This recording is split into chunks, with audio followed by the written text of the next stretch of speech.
They were trying to create some space to run. They created the penalty. And you work on it so much. You work on it so hard. But it's tough to simulate game speed in practice. And that often runs you into a penalty.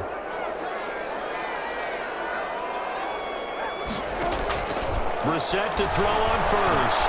Pressure gets to him, and down he goes. Back at the 4-yard line. DJ Reader. He's the one to get him, and that is sack number 7 for him on the year. Work to be done here on 2nd and 16 after the sack. Back near his goal line, Brissett. That's into the hands of Pascal. And they work this out past the 25. The catch and run, good for 24 yards.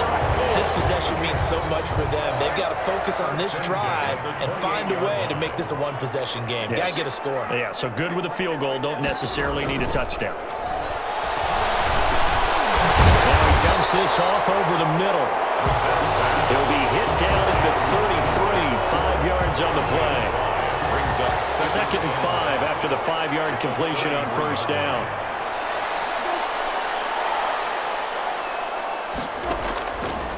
From the gun, here's Brissett. Middle of the field, he finds Pascal. And brought down, but not before reaching the 45-yard line. So after 2 first downs, they get another here. 1st and 10 at the 45. Out of the gun, Brissett. Short pass to the tight end, Hollister. A good pickup there. 8 yards on the first down completion. That's now 4 completions in a row. A good bounce back following the interception last drive. Certainly not letting it affect him, that's for sure. And we all know interceptions are going to happen. So the big check, they're going to affect you going forward.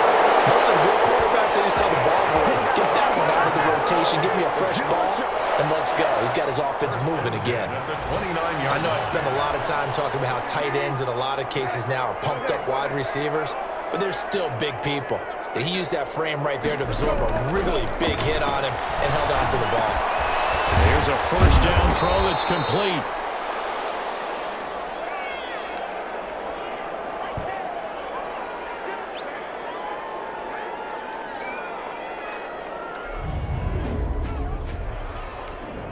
So the Colts in possession of the football as we get you reset. And let's see what they've come up with offensively after having time to talk it over. Now this one complete on the slant route. And he's got another first down as the tackle's going to be made at the Bengals 14. From the red zone now, Brissett. And that one falls incomplete, breaking his string of 7 straight passes completed. After the incomplete pass, here now is 2nd and 10. Brissett looks to throw.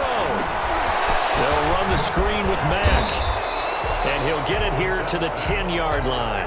He'll get only 3 there, so it leaves him with a 3rd and 7 ahead. 3rd and 7. To the goal line, but it's incomplete.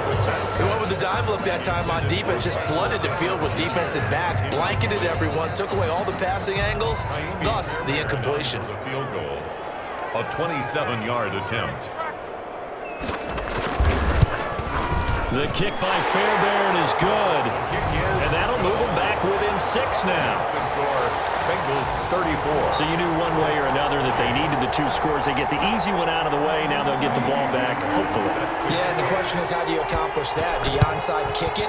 Or since you have all 3 timeouts, do you kick it deep? To me, I'm playing field position with all 3 timeouts. I kick it deep and try and pin them back there. A tough one there. They certainly wanted that when they needed it, but they didn't absolutely have to get it. They still do have 3 timeouts. You're exactly right. They had to attempt it. But even though they didn't get it, as you noted, with 3 timeouts, if they can get these stops on defense, all hope is not lost. Try to shake off the interception. He'll look to throw. Over the middle, and it's incomplete. Tyler Boyd, the intended receiver, and that'll bring up 2nd down. It's a tried-and-true formula, and I don't think it'll change for as long as we play football. If someone's trying to throw the ball, and you can put pressure on them and make it tough, that's only going to help your defense. Yeah, he sensed being hurried. He got rid of it before taking the hit, but incomplete. The Colts going to use the first of their timeouts as they get the stoppage with just over a minute to go in the game. The line to gain is the 33 on 3rd down.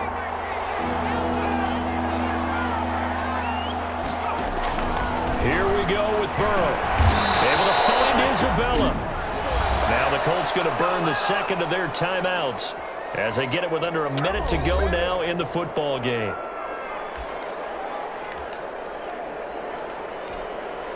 Line of scrimmage, the 31 now on 1st and 10. The Bengals go down to a knee in the victory formation. Now the Colts will use their third and final timeout as they get it with under a minute to go now in the football game.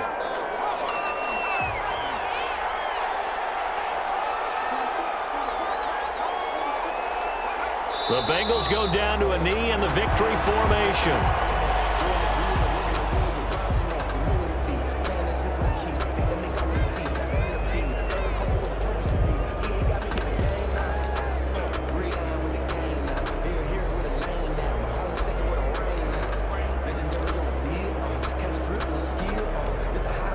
For the Colts, an extra defensive back in there now on 3rd down.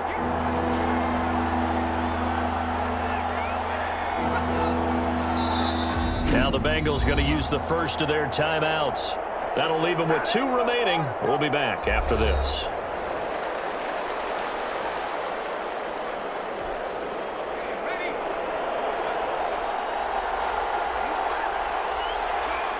Burrow down to a knee, and that should be the final act of this one. Well, they certainly didn't appear to be fired up about their options throwing the football. So, to me, this seems like a case of just kind of taking their medicine there, run the ball, see if they could pick up something. Instead, they were throwing for a loss. And we will get a timeout with 2 ticks left.